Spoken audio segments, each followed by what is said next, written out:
Whenever you do a video on any subject, whether it be very simple or you're explaining something, you're always going to have people asking questions. Well, fortunately for me, doing review videos is a lot easier because questions can be asked and they can be answered.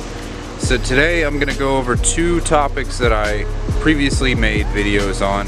One being the Rustoleum peel coat, and the other being the brakes and the brake pads that I got from eBay. So months have went by. I've let time kind of take its course and put its own spin on things to see how the wheels look and how the brake rotors look themselves, and also how well everything's lasted. So I'll explain more in this video so that everyone gets an idea of what I'm talking about, and then that way it'll be truth being told. So first wheel we're starting on is the driver's front. Now obviously you can tell these have been through some better days as far as the wrap goes. All right here, the brake dust has actually embedded itself into this peel coat. So I would say the amount of months that I've had this car with the Rustoleum on there, it's done its job. It's covered the wheels, it's made them protected, and it actually looked really good. But spots like this, where it's starting to come off, those are spots either you can touch up and it's not going to look good, or just peel it off and do it all again. Onto the brakes. The rotors are showing some signs of wear. That's to be expected with any sort of brake system.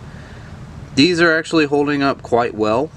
I haven't seen any of the problematic areas that I've been told about, where you end up getting stress cracks around the drilled parts. So none of them have that, thank God. So hopefully that'll last a lot longer.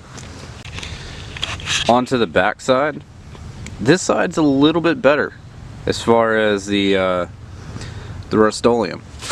There's not as much brake dust because most of the stopping power in a car is going to be on the front.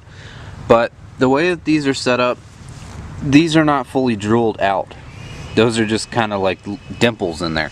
So there may not be any real wear on these, but if you can see, it does get the discoloration of like the rust in it. So that's the only thing I can say that I've noticed. But as far as the overall appearance of these, they have not changed. They've just showed, you know, that they've been used. The rear wheels show a little bit, but compared to the front, it looks a lot better. But even in the bright sunlight, it's still shining. It's as if I painted it yesterday. Something that didn't get explained the first time when I made the video about the brakes, which I didn't know until months after actually using them. The brake pads that come with the kit are not metallic, or they're not ceramic, which it claimed, which for the price I thought probably wouldn't be right anyway. So the pads that come with this are actually a metallic organic blend, and not even 3 weeks after I put everything on, I started having the rear brakes starting to squeak. They still squeak to this day. I haven't changed them out yet because there's still life on them. They just have a real bad squeak to them. But what I do is, while I'm driving, if I'm slowing down and it starts squeaking, I barely pull up on the handbrake and the squeak will go away. So that's one way of getting rid of it. But as far as brake pads go with this kit, the brake pads suck. Honestly, they're not worth anything. With this, I'm going to be upgrading to the Hawk HP Pluses for all four corners. That way I don't have to worry about stopping power.